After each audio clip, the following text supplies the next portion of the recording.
What's up, guys? I'm Paul, and this is Pauline Theology, and this is another Christ and Culture for you. And this one, I really want to talk about something I've been learning as I have been reading through Exodus. I just finished Exodus and have been impressed with some good truths. And this one is a big one, I believe, that's a good theme of reading this book in light of. Now, obviously, the theme is that God is the Redeemer, and He is the King of all things. But I think this is another idea or theme that has been pushed in this book. And it's the fact that what God desires for us, His purposes for us, He helps us to achieve. Man, He helps us to carry them out. You can see this in the very beginning. I mean, He raised up Moses to save His people. So He was going to save His people. He had a great purpose in mind to redeem His people from Egypt, from slavery, from the Egyptians. And He does so by raising up a man among them, Moses, a prophet who would do that. God's purpose was to redeem Israel, and the way He was going to do it was through man, which is so amazing that He did it through Moses. He raised up Moses. Another way we could see this is when Moses has an encounter with the Almighty in the burning bush. You see, He comes to him and says, I have this great and masterful plan to redeem Israel, my people, and take them away from Egypt to a land full of milk and honey, a place where they can rest. And He says, I'm going to do it through you, Moses. And Moses is like, bro, but I can't speak. I can't do that. They won't believe me. What if they don't know you? But He still tells them exactly what He's going to do. He says, I'm going to do this. And the way that I'm going to do it is I'm going to give you all of my miracles to show Pharaoh and to show my people that I am God above every other God. He's like, put your hand in your shirt, pull it out, was leprous. Put it back in, pull it out, normal. Drop your staff drop, turn into a snake. He's like, pick it up from the back, turns back into a staff. Everything that God required of Moses to do, He gave him the means to do it. Another thing I believe also is just whenever Moses finally, after they have been released, they have been saved, they have been redeemed as a people, and they're marching in the wilderness towards the promised land. And Moses is called up onto the mountain.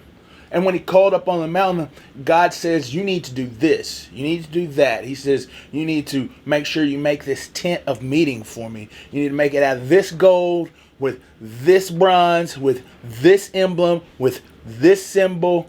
And He was very specific. So on a side note, God desires specificity and perfection in all that He does. But guess what? In the same way that He wanted this specificity and the structure and the elements that were going to be in the tabernacle and the tent of meeting, He said, I have given a spirit. I have given my spirit, the Spirit of God, to these people so that they can carry out these tasks. You see, when God requires, He gives. Whenever God says do, He gives the ability and the power to do it. It's only for us to just do it. And the final thing I see in this book, which is an overarching thing, starting at the very middle after they have left the Egyptians, because God has freed them, and then He decides or demands that they need to make a place for Him, a tabernacle that He may rest His Spirit upon, so that all the people will know that He's in the camp. And when He does that, He says, you've got to do this, you've got to do that, you've got to make this, you've got to make that. And finally, at the end of the book, out of Exodus, they have finally made the tabernacle. And guess what? God's presence is upon it. It says that during the day, it's a cloud that rests on top, and all the people worship when they see it. It says at night, it's a pillar of fire that rests inside. The cloud and the fire rest in the tabernacle, in the tent of meeting. But it says Moses could not go in. And so that's crazy that God would require all these things, this perfection for where He wants to reside. The whole thing was so that they could meet Him. They could meet God. But after it's all done, it says that Moses could not go in. But He does make a way, my friend. He does make a way. The next book, Leviticus, goes into all of the sacrificial systems and the way in which they could live so that Moses can enter into that temple. In the same way as today, God requiring perfection in us in order to enter the temple, the true temple of heaven. He has given us a way, and that is in Jesus. Jesus has came and fulfilled the laws, and through him we can have access to God in heaven because of Jesus. You see, God has made a way, and he's going to continue to make a way in all that he has called you to do in your life.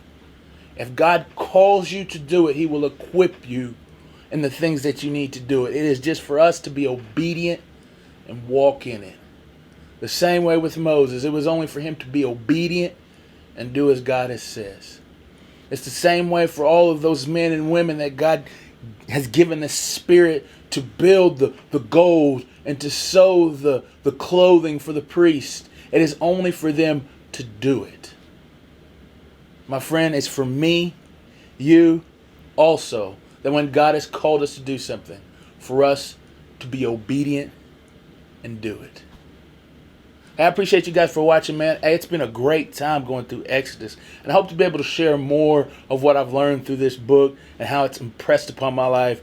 A new vision and a new revelation of who Christ is, as he always reveals himself more powerfully, more wonderfully, if we just take a look at his word. Thanks again for watching the video, man. Hope to see you back sometime as I continue to live blessed, and I pray that you would live blessed as well. I'll see you in the next video, guys.